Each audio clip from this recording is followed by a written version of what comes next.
De eso se trata el programa. Beatriz Arlo, muchas gracias por venir. ¿Qué tal? Gracias a vos. La primera pregunta que quería hacerte tiene que ver con la cuestión Malvinas. Desde que leí el documento tuve ganas de entrevistarte para preguntarte algunas cuestiones muy básicas. La primera, ¿vos crees que las Malvinas son argentinas, que la soberanía es algo que efectivamente tiene que ver con este país y te parece poco relevante en la actualidad, o sencillamente crees que eso también es discutible?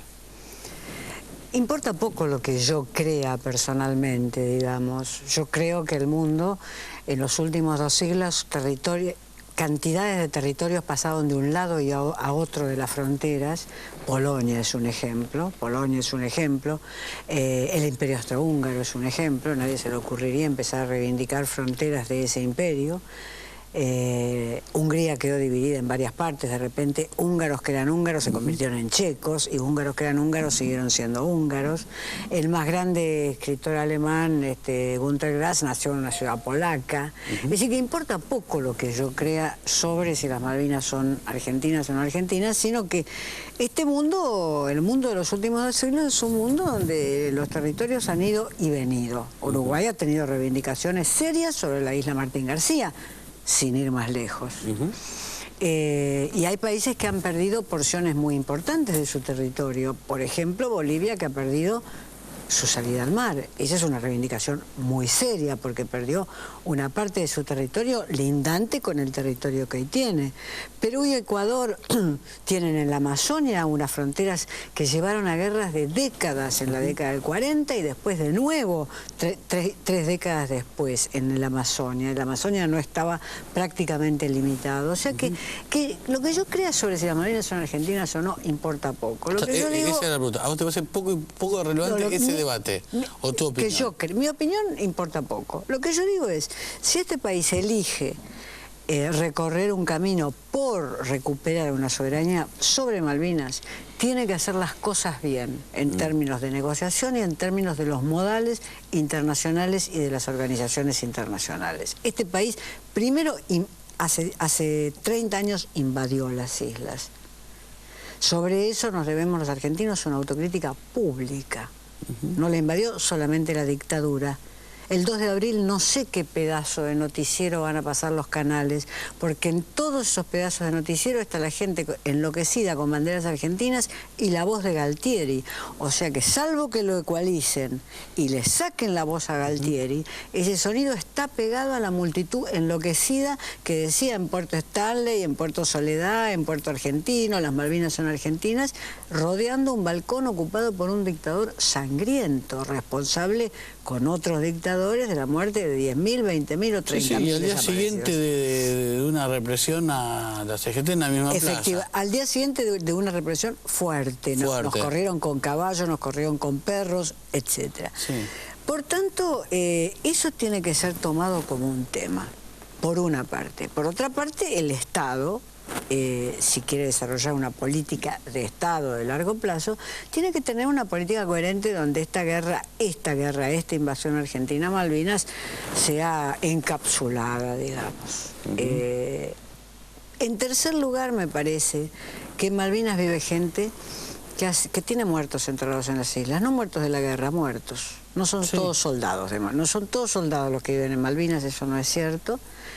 Y que esa gente no solamente tiene intereses, sino que tiene deseos. Y que esos deseos, es decir, son titulares de deseos, son titulares de derechos, y que esos deseos tienen que ser incorporados. Este no es el argumento británico.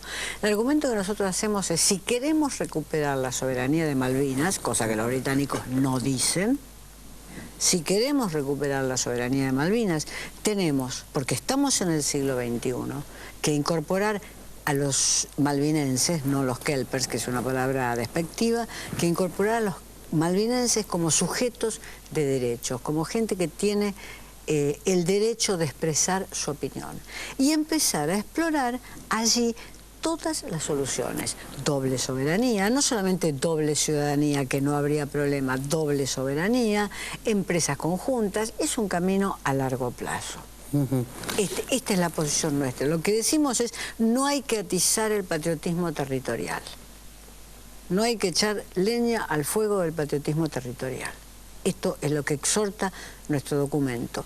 Y no hay que echar leña al fuego del 2 de abril, que fue la invasión armada por una dictadura militar. No sé por qué los argentinos vamos a el 2 de abril celebrar nada o reivindicar nada. Justamente estamos sacando un segundo documento. A su vez, déjame preguntarte.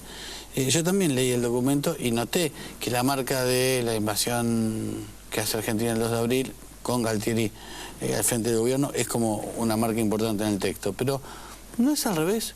No es que Galtieri y la dictadura se monta sobre un sentimiento argentino y sobre una idea de soberanía argentina para hacer la guerra, y que quizás incluso los opositores que dicen, mira, esto es una cuestión de Estado, bancamos todos, participan de esa idea anterior a la guerra.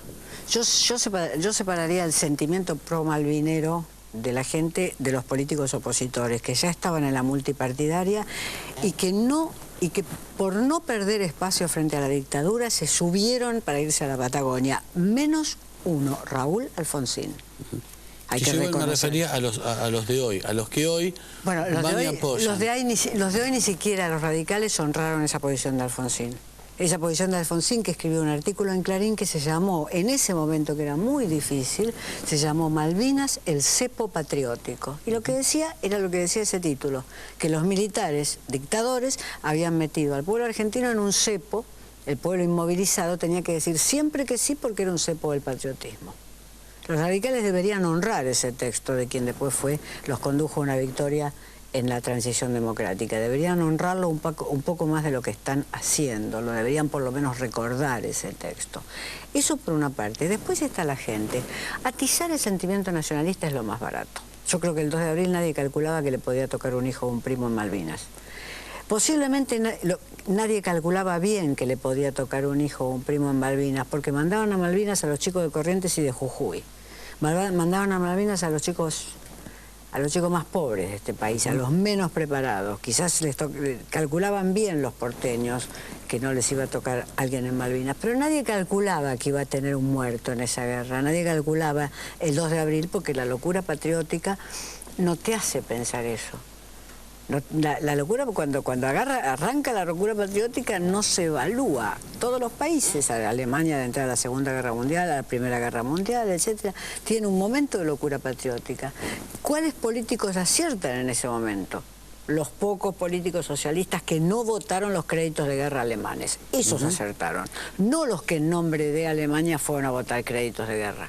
¿Y por qué pensar Malvinas desde la locura patriótica, que es una frase que sintetiza perfectamente eso que vivimos en aquel momento? ¿Por qué pensarlo desde la locura patriótica de Galtieri y no desde una historia que reclama desde antes? Todo el Atlántico reclama eso. Todo el Atlántico argentino es un mar que todavía nosotros no le dimos la cara. Entonces empezamos por Malvinas, que está a 15.000 millas de distancia, y no sabemos qué es el Atlántico argentino. Brasil ha descubierto petróleo ahí, frente a Río de Janeiro.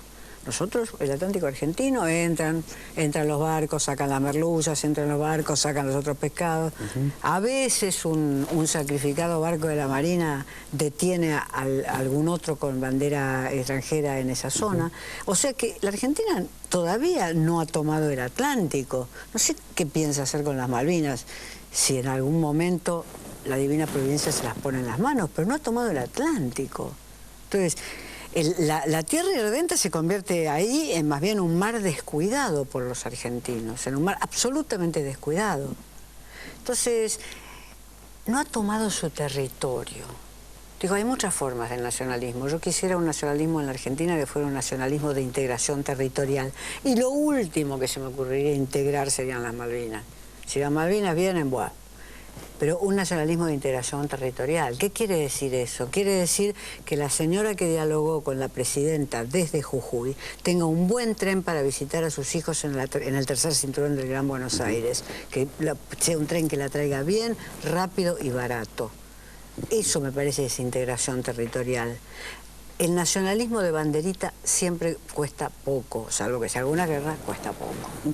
Y te pregunto, quizás suene suene ingenuo, ¿por qué hay que elegir entre una cosa y la otra? Porque yo no puedo reclamar al mismo tiempo que efectivamente la señora que dialogó a través de Skype o de un sistema parecido con la presidenta y que efectivamente se vio interpelada por la presidenta, leí tu artículo sobre el asunto, porque esta señora no puede efectivamente contar con un tren que la acerque a visitar a su familia, en todo caso aquí a Buenos Aires, si es que la tuviera, un tren que funcione bien, como a esta altura los ciudadanos yo creo que merecen, y al mismo tiempo seguir reclamando por un lugar que también tiene que ver con los recursos. El problema no es, estoy de acuerdo porque con yo vos. lo que veo es que hay opositores que se quejan por la falta de control a las mineras, cosa que yo también, por un lado, me apunto como una crítica al gobierno, pero bueno, entregan los recursos naturales que incluso pueden tener que ver con la cuestión Malvinas muy ligeramente.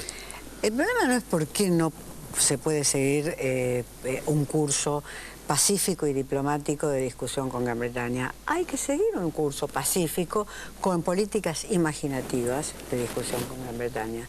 Creo que no es prioridad nacional. No es que no haya que hacerlo. Creo que no es. Personalmente pienso que no es prioridad nacional, pero incluso en ese caso puedo equivocarme.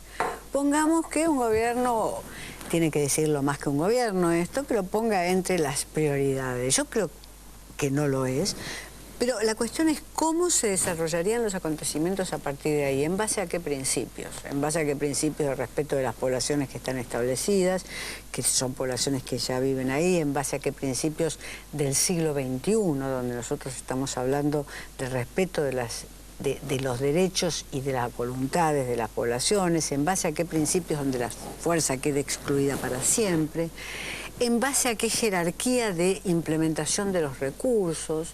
Entonces yo no digo que no haya que tocar el tema de Malvinas.